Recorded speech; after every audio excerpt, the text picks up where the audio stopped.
Hey everyone, now you may wonder who I am. Well, me, Grandma 511 Gaming, just changed my name and profile picture.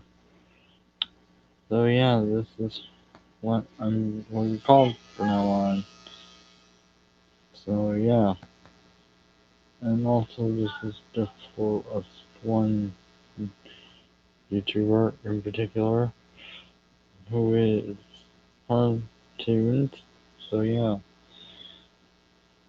so yeah, we'll be talking and that's all. Well, there's one more live stream. Anyone else will be kicked. Sorry, but I just want to talk about tunes. Anyway,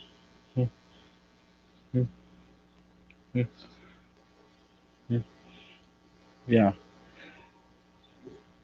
yeah, I'll,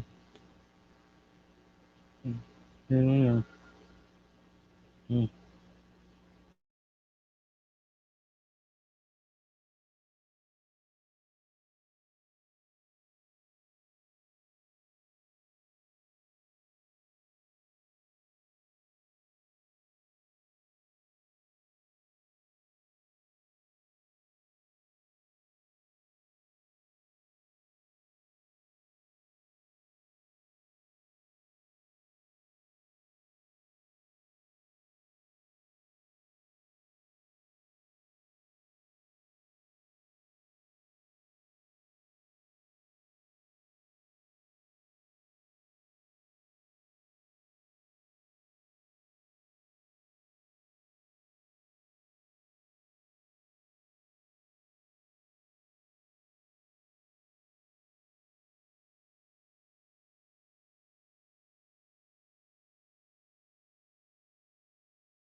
I think you're on mute.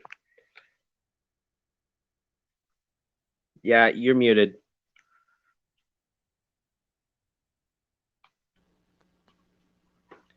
Hey, Hello. it's finally nice to meet you. Yes. It's very good to see you. I heard your voice on your YouTube channel. Now I get to hear my excellent, wonderful voice. Okay, I don't really know how to put it. Gosh, I'm just so excited right now. This is my first time doing this. I know. Yeah. Yeah, it's been a basic Saturday morning for me. I had breakfast, and heck, my grandpa's out there digging through the garage, and we found some relics. I found an intact copy of the Discovery Classics Collection Essential Dinosaur Pack, 2 DVDs. Wow. Yeah, pretty incredible. And the fact that it's still intact after like 2008. Jeez, that was a long time ago. So, what do you want to talk about? Hmm, I don't know. Hmm. Hmm. All right. How's about? Hmm. I'm very proud of my voice. Like, oh my gosh, I'm just so, please excuse me. I'm just a bit nervous and excited at the same time to be finally talking to you. But yeah, I am a really good voice actor, not just a cartoonist. I can see. Yeah, I can hear that. I practically voice all of my characters. In fact, if you've got a few characters that you want me to try and give the voice of, I'd be happy to. Like, for reals. Let's start with okay, let's start with Spike. Yeah, this is seriously how I interpret Spike's voice. This is what I think he might sound like if he ever got like voice acting or whatnot.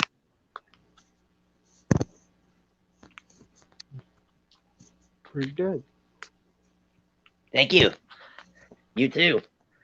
Now, I wonder if you should probably propose the that Killer Turtle 99 and DJ Dynamite Hood 56 join our gig, so I might just hear their real voices. I don't know. Hmm. Yeah, we might have to save that from a later time, but I just might have to provide their voices myself. Is what I think Sledge sounds like. Um, well then, life in the Fort Everglades just can get any better than this. We haven't had any onslaught from the amphibians in a while.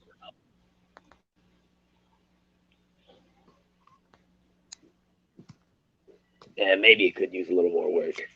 But yeah, maybe you should sound a bit more like a general. We haven't had really any attacks from the amphibians in a long time, so things are pretty easy. And me, Rudy, and Doc Inferno can just relax in peace. Pretty good. And now here's one for Tyrone. Hmm. Well, no, don't be afraid. Sure, I'm a Tyrannosaurus Rex, but you really don't have to worry about me. I wouldn't hurt a fly. My name's Tyrone. Nice. That was excellent. Thank you. I'm also really good with accents and even female voices. Like, I've tested it for a long time. In fact, one of the most, one of my greatest female voices that I've done would have to be that of Layla the Espeon. And here you go. You get to hear the official voice of Layla the Espeon. Why, hello there. You must be Spike. I wonder what kind of dinosaur are you?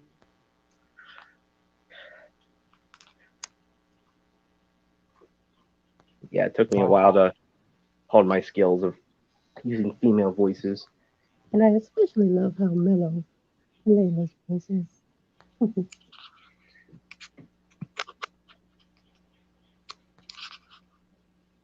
Oh, that was pretty nice. Thank you. Are you good with voice acting yourself? Like, can you do different voices? I think so, but I'm not pretty good, but I think I am. It's and All right. Let's try a deep one.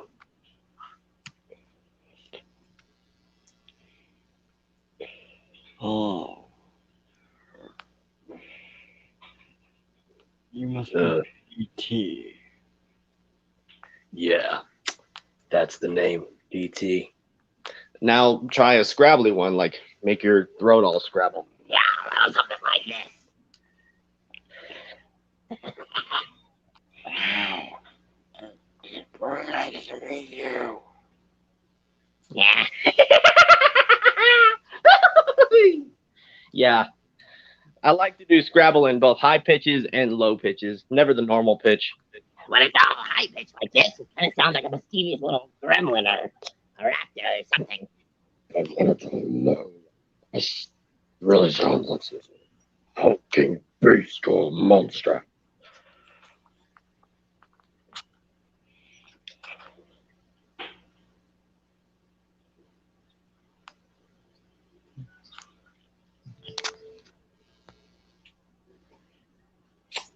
I couldn't really find a picture of PT to put as my profile picture. Instead, I found this screenshot I took from a book called I don't really remember what it was, but it was like a little play guidebook on how to raise a pet dinosaur. And it was written by the same author of the one who wrote the original book, We're Back, the one based on the movie based it on. And in it, this little dinosaur over here is supposed to be a Deinonychus at a birthday party, giving a pretty creepy smile. And I thought that was like so meme worthy, and I had to just make it my profile here because I couldn't really find a picture of PT or my little Espeon persona.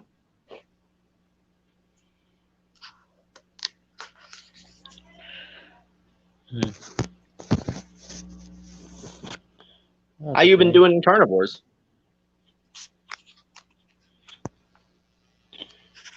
I'm doing pretty good. Like, what was your most recent dinosaur that you unlocked? Well, I haven't played it in a while, so yeah. All right. Just so you know, since I've played carnivores for quite some time, I already got every single dinosaur unlocked and mounted in my trophy room. I have a laptop now. I have a gaming PC. It's a laptop that I have now, but I'm still going to try and set it up.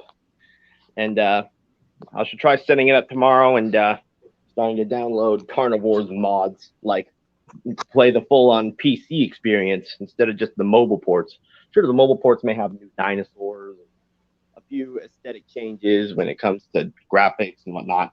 But playing the originals, yeah, that's a feeling that can't be achieved through mobile ports. And the fact that people mod only on the PCs just makes it so much better. Can't wait to play mods like Jurassic. No, not Jurassic. It's Carnivores Triassic. Mandibles. What about Bugs? Far North is one of my personal favorites. It's a bigger, better version of Carnivores Ice Age. Yeah. Do you know that Carnivores got an Ice Age sequel?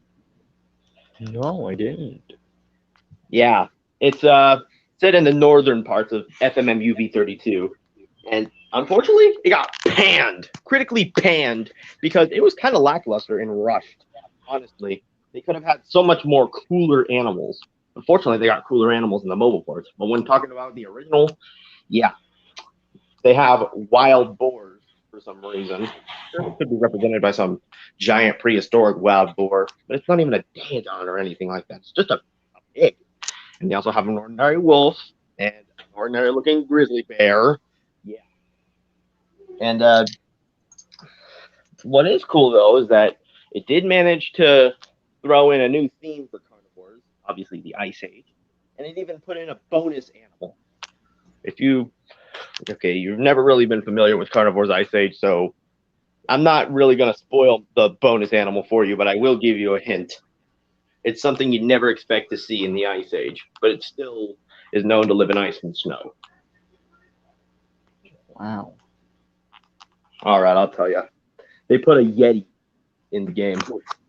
A Yeti? Whoa. Yes, you can hunt a Yeti. Although, what's strange about this Yeti is that it has It's still got the white fur, but it's got red skin, blood red skin, and 3 toes on its feet rather than the humanoid Sasquatch depiction, which is really weird. And it's sort of... Hello. Oh, don't mind. That's my brother.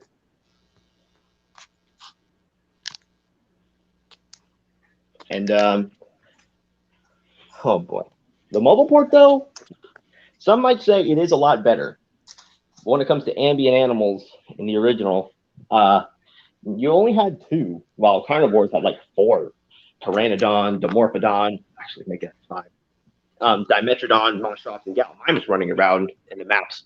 But in Carnivore's Ice Age, there are only 2. One on land and one in the sky. And Archaeopteryx, which is... can't even freaking... It didn't even live in the Age of Dinosaurs. Why are you putting it in the game if it's the Ice Age?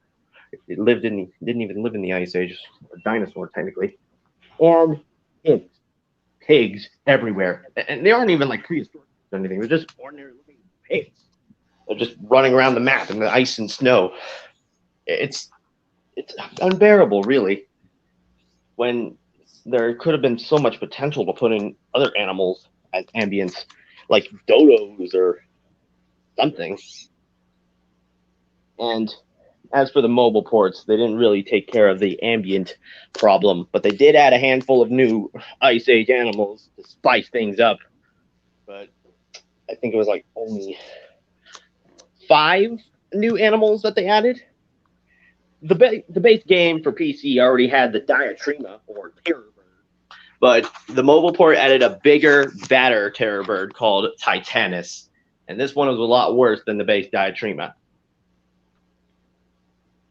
They also added Andrewsarchus and Hyenodon, 2 awesome Mesonikids, which I really think they should have done a long time ago, and 2 big old herbivores, Glyptodon and Indricotherium, which surprisingly, I think the Glyptodon could have been added to the base game, but the Indricotherium was a bit of a test at one point. I mean, when they first got released, the skins that the creatures had, except for the Titanus, were awful. For reals. I'm serious about the Glyptodon. The Glyptodon and the Indricotherium, they both look like something straight out of Ice Age. They just look too cartoony. And as for the Andrewsarchus and the Hyenodon, they literally had the skins based on the creatures, the representations in Walking with Beasts. They were literally just the skins of the Andrewsarchus and Hyenodon from Walking with Beasts. But luckily, over an update about a couple years ago, they changed the skins to make it look more canon style, so they aren't ripping anything off. And I gotta say, this is a great tweak. Still don't know why they didn't put in Megatherium. Speaking of Megatherium, the giant ground sloth did manage to get an appearance in a mod of Carnivores called Carnivores Far North, which is said to be a continuation of Carnivores Ice Age, set way, way up north, where everything is a bit bigger and meaner. They put in a lot more intimidating creatures, such as the Hyenodon. Well, not really the same one from the mobile port, but it's a different species. They added Daedon, the big old hell pig, Brontornis, a colossal terror bird, which is like a bigger, bulkier version of the Titanus. And Megatherium, too, is also really dangerous in this mod because, yeah, it's a bit of a shift. It had really big claws, and it was just an absolute unit in real life that could really defend itself, so of course they did. Of course they made it dangerous. But unfortunately, they didn't have room for a final huntable bonus animal, so they just put in the last animal as a Eutyrannus. They were really jumping the shark with this one. They decided to just put in, bam, another dinosaur into the Ice Age. But this one actually makes sense because Eutyrannus was known to live in the cold. That's awesome. But when it comes to the non-aggressive huntable animals, yeah, funny enough, in the base game, Carnivores Ice Age, and in the mobile ports, every single animal is dangerous. And you got to be extra careful with them. Heck, the original Carnivores games had ones that weren't dangerous, like Parasaurolophus, and heck, even Ankylosaurus and Stegosaurus weren't even dangerous. But the fact that every single animal is dangerous, from the dopiest looking wild boar to even the Megalosaurus, everything can kill you. But at least it's been known to have the most death animations. And then the death animations are actually pretty satisfying to watch. Most of the animals in Carnivore's Ice Age don't decide to eat you like that. Like the bears, the wolves, and even the saber-tooths, they don't kill you. Like, they don't eat you alive. They just thrash you about like a rag doll. It's pretty fun to watch. A majority of animals do that to you in Carnivore's Ice Age. Even the mighty Yeti. But some end up stepping on you or goring you with their horns. Like the Indricotherium steps on you, as well as the Brontotherium, and the woolly rhinoceros gores you with its horn. But I like to think that I made a little joke once stating that the woolly rhinoceros looks more like it got its horn stuck in your clothing and you're just hanging there on its horn with your clothes stuck to it. It's pretty scary in real life. Just imagine trying to run from a woolly rhinoceros, but then its horn gets caught in your clothes and you're just jerked around with it.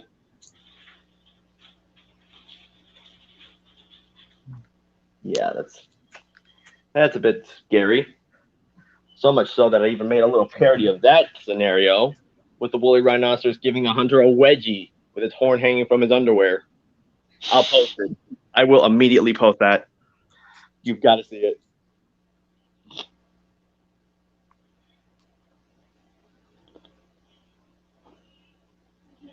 You got any good arcades where you're from? No, not really. No. Well, that's a shame. I've been to a good one down in Riverside called Game Lab, right next to a place called Food Lab. I was just going to call them the two labs. Game Lab has a little mascot that looks like a Cuphead-inspired mad scientist. Well, obviously because of the lab theme. And it's got quite a handful of games up in its mamma jamma. Got some basketball shooting games. And last time I was there, or the first time I was there, it was for my brother's birthday. And he was out playing a bunch of random games. And I binge played House of the Dead, where you're just shooting zombies and whatnot. Yeah, I called it quits after I decided to jump the shark and use two guns rather than one. But then I learned that it would really get me nowhere, and I would waste all my tokens. So I decided to play some other games. I only played Primal Rage once. In fact, this is the reason why I actually asked if you have any good arcades around here. We have Primal Rage in our arcade. Have you ever played Primal Rage, even if it isn't like in the arcade, but in a port or something for a system? No, but I heard of it. Yes, indeed. And what else was I going to say? Oh, I also played some Jurassic Park pinball. They had a lot of pinball machines there, and I played a couple of them. You ever played a pinball machine? Yeah. Yeah. Funny enough, though, it wouldn't be until I was like, I don't know, when I went to Retro Volt Arcade, when I would play my very first pinball machine, like the physical machine. Because growing up as a kid, I would play VFX Pinball or VFX Pinball 2 on my dad's Xbox, virtual pinball. But way before that, on my grandma's old Mac, as a little kid, I would play Space Cadet 3D Pinball. You remember that?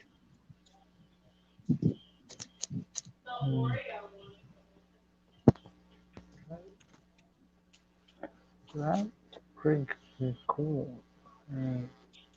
Yes, it was really cool to play pinball around there.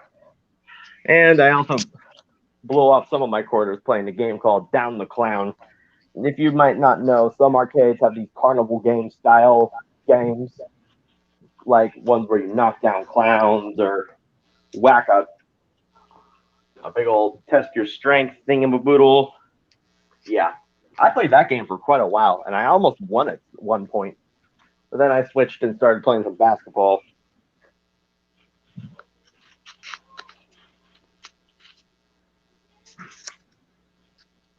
And that was a good day I had at that game lab place that my brother decided to take us to.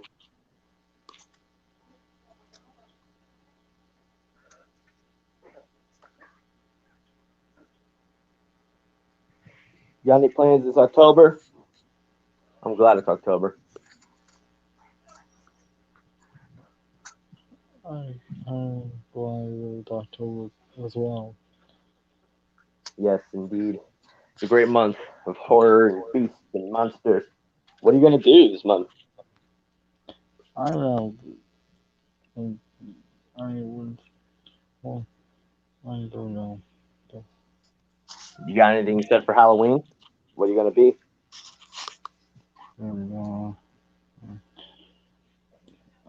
I already got my costume planned out for since September. I'm a badass barbarian. That's awesome. Indeed. Unfortunately, though, like I'm not really still a bit hesitant on showing my face on pictures on DeviantArt, but fortunately, I have a mask, like a skull mask, and a beard that'll cloak most of my true identity, and therefore, I guess I could show off my costume. It's got a bone axe. It's got leather and fur. Yeah, it's awesome. You plan on watching any horror movies this Halloween season? I'm not into horror movies. Oh, my mom loves horror movies. In fact, she's the reason she got me into horror and Halloween as a whole. So I better find some really good Halloween horror movies or whatnot. I know you may not really be into horror movies and whatnot, obviously. You just said that, but I could try and find some cool dinosaur related ones that you might get a kick out of, like some sci-fis, like Carnosaur. Carnosaur was a crazy one.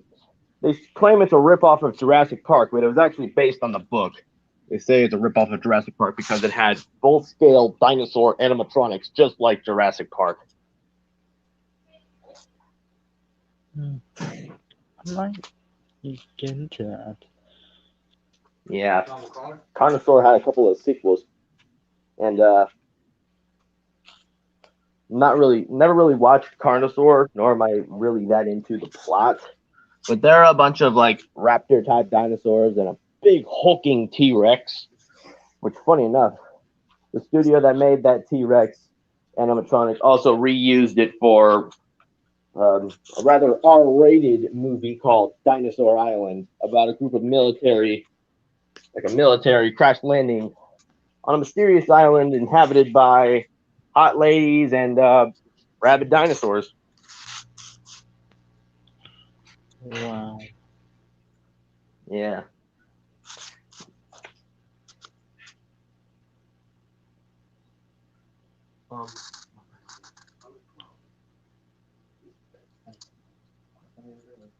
Okay, pardon me. I just had to talk to somebody real quick. And anyway, okay, what some more dinosaur horror movie like that you really watch? What about those campy looking modern ones? Sometimes you might get a real laugh out of them because they're so bad. Like I think Jurassic Prey was it? Had this horrible looking bootleg Indominus Rex puppet. Yeah. And Jurassic City was about a bunch of dinosaurs going loose. Yeah. Oh, boy. I'm kind of lost on dinosaur-related horror movies, but I've seen a couple of them. I've seen a handful of them. A Sound of Thunder isn't really about dinosaurs, but it's got a similar plot. It's about this company who allows allows you to time travel and hunt prehistoric dinosaurs and whatnot using, well, you have to time travel, as I just said. But unfortunately, some guy steps on a butterfly, causing a time paradox, which causes everything to revert back into prehistory. Creatures start devolving into their prehistoric selves again, and trees start growing everywhere. Fish start crawling on land. It's a wacky movie. Like revolution, to be honest. Like since they're re-evolving back into devolving, it's devolution. I think. Oh,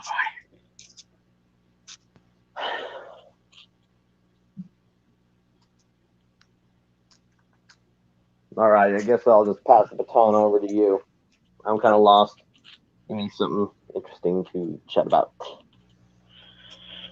Well, I'm still kind of in the first episode with a spiked big box llama.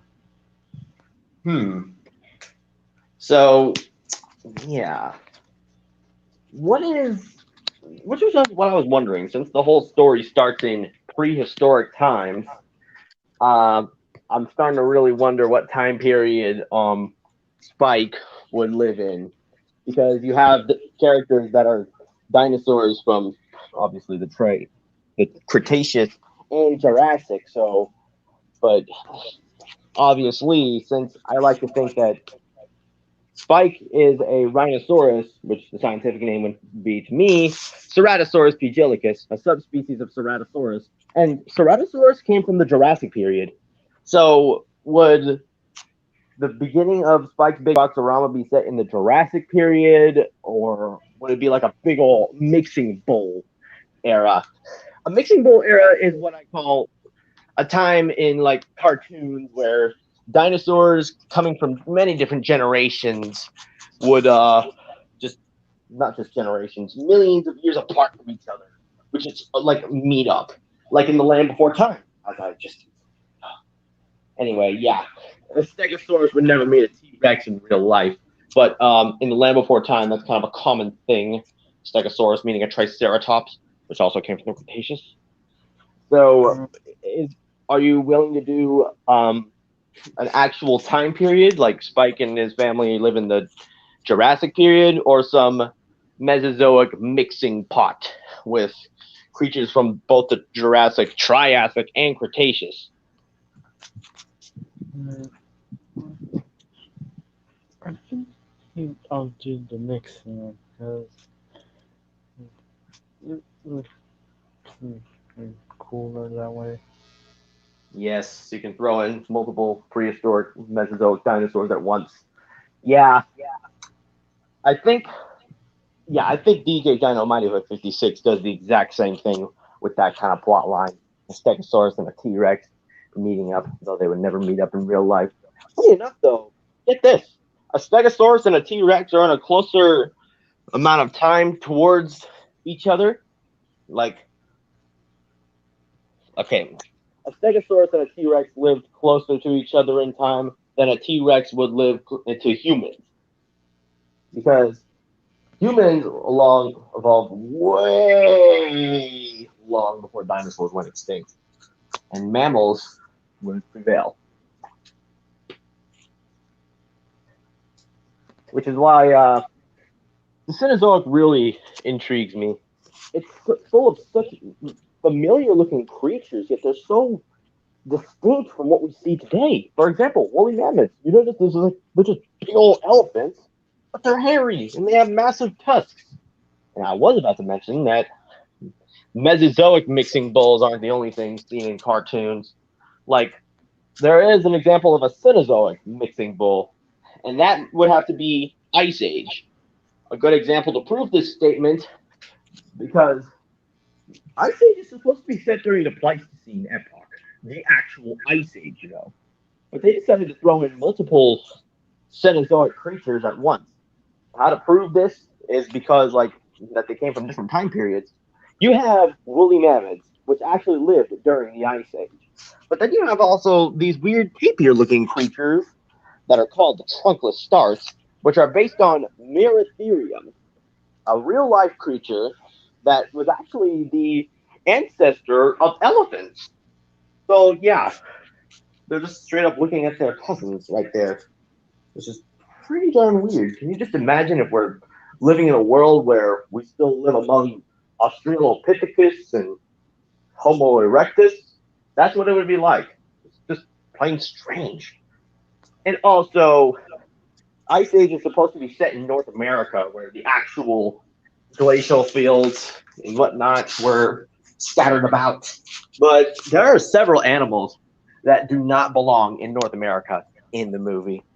For example, Glyptodons, those big old turtle shell looking things, and Macrauchenia, those weird camel looking things with the long little trunks like a tapir. Those creatures actually lived in South America. But Glyptodons, on the other hand, have been found in North America as far as parts of Texas and Arizona. Because millions of years ago, North and South America were connected like they are today. Central America connected North and South America. And because of this, it started the Great Biotic Interchange, where creatures from North and South America would transit from each other. They transfer from each continent. That's why horses and wolves from North America would end up in South America, and the ancestors of camels and llamas would end up in North America, as well as a handful of glyptodons and other strange beasts. Heck, even giant sloths. Sloths as a whole, they all came from South America. But because of this great biotic interchange, that's how we ended up getting giant sloths scattered across North America, from the Nothrotheriops here in California and the La Brea tar pits to the Megalonyx a little farther up north in the northern type states. That's what kind of giant sloth Sid the Sloth is, funny enough. And Megatherium, the largest one of all, though, it stayed in South America. Yeah, I'm really schooling you with this stuff, aren't I? People claim that I'm like a walking encyclopedia, and I should really become a teacher. Maybe I should.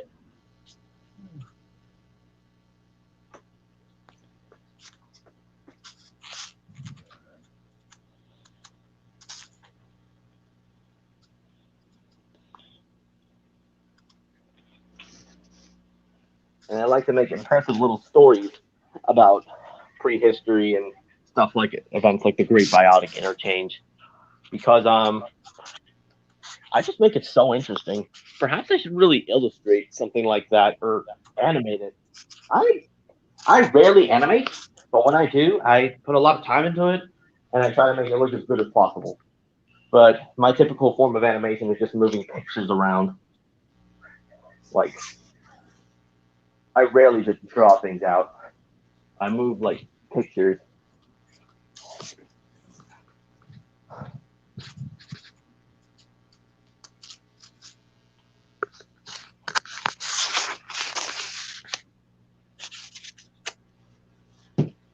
You play Minecraft? Barely. I have it, but I barely play it. Yeah. As I've mentioned before, it's not really much of a fighting game or anything. You can do whatever you want in Minecraft. If you want to fight monsters, fight monsters. If you want to start challenges, start challenges. And if you want to build stuff, build stuff. I build a lot of stuff in Minecraft. That's what I use Minecraft for most of the time. And to be honest, though, I think I just might make some complimentary statues of all of us in Minecraft.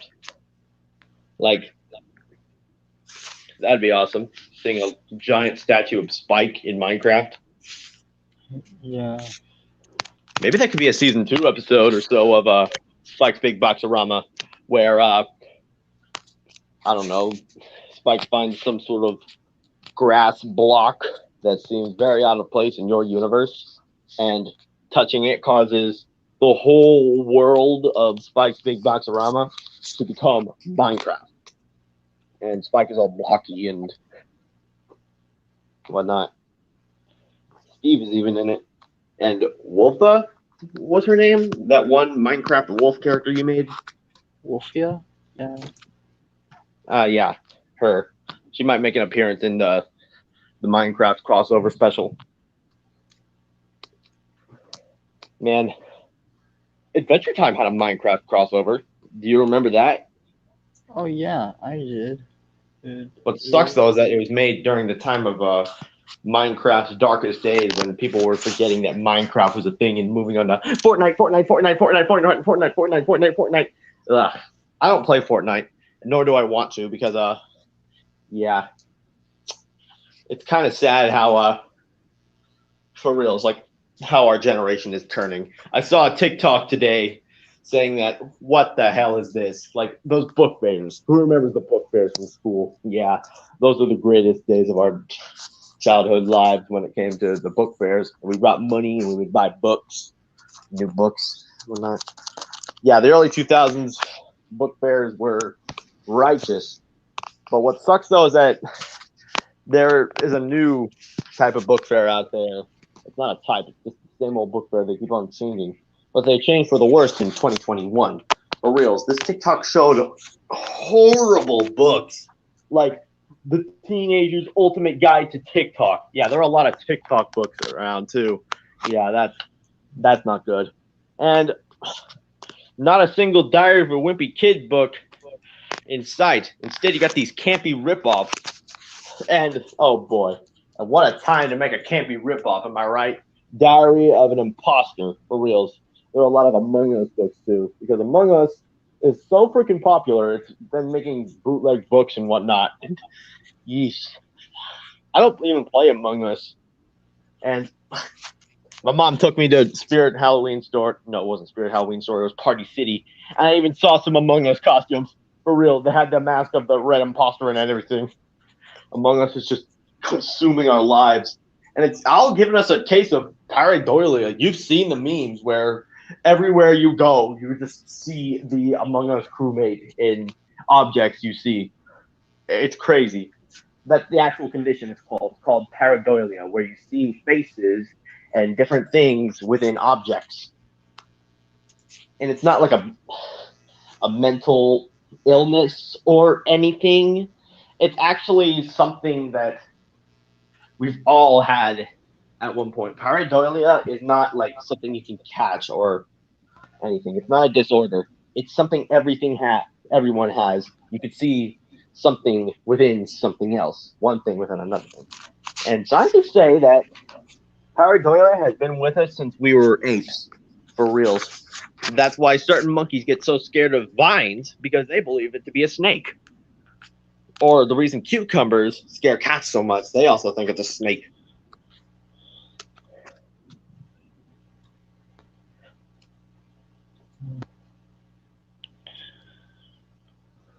Yeah. Boy.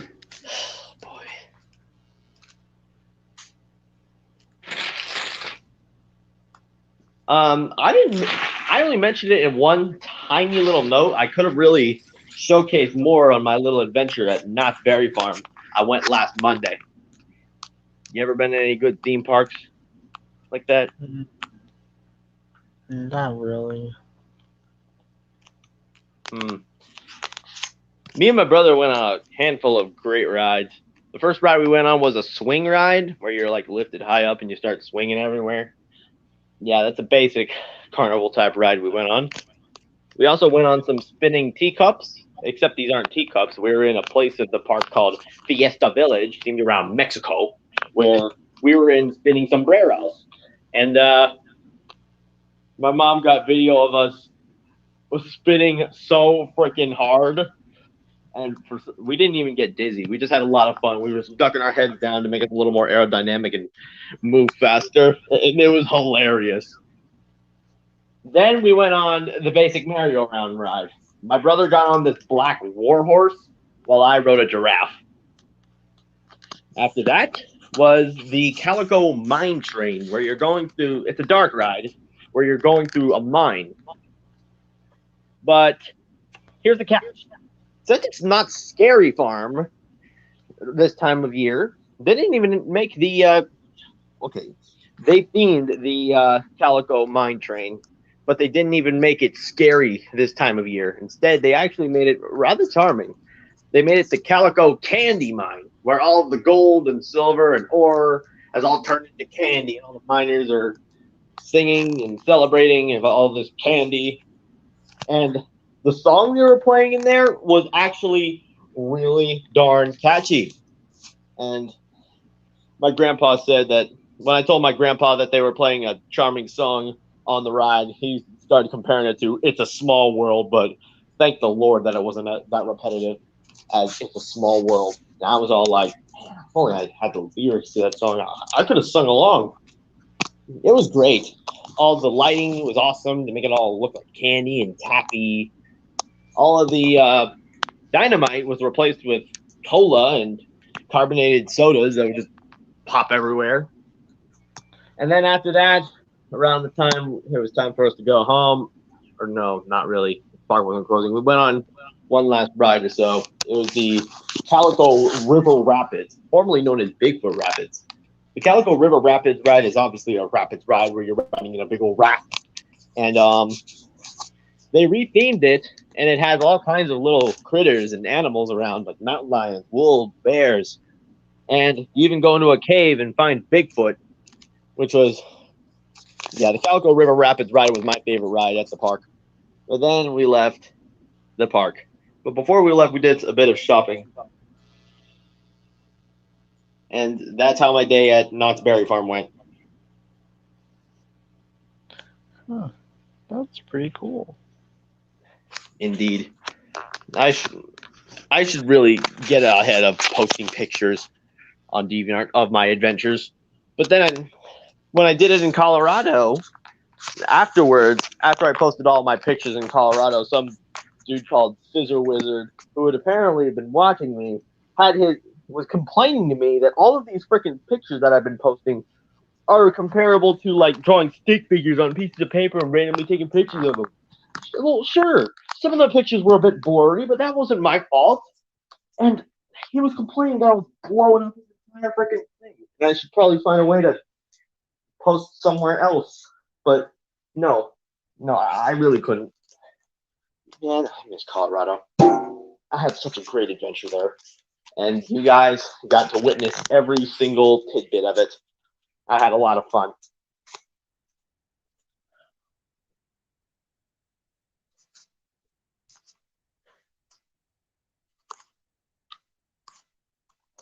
Hopefully, I shall be able to get more pictures of the fifth freaking animal park I am going to this entire year. Like, for real, since July, I have been binging on going to zoos and stuff. Since July, I went to the Denver Zoo, the Denver Downtown Aquarium, most of July when I was in Colorado. The second time, I went to the Wild Animal Park in August. Last September, I went to the LA Zoo. And October just started, but I don't really know when it's going to be. But sometime this October, I might just head back to the San Diego Zoo, because I haven't been to the San Diego Zoo in quite some time. I'm telling you. The reason I really like the San Diego Zoo is because not just is that I've been several times. It's just, man, I've heard that you've only been to the zoo like a handful of times, but I go nonstop. And what kind of zoo do you have? Like, what zoo do you have in your place, in your area?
See you next time, guys.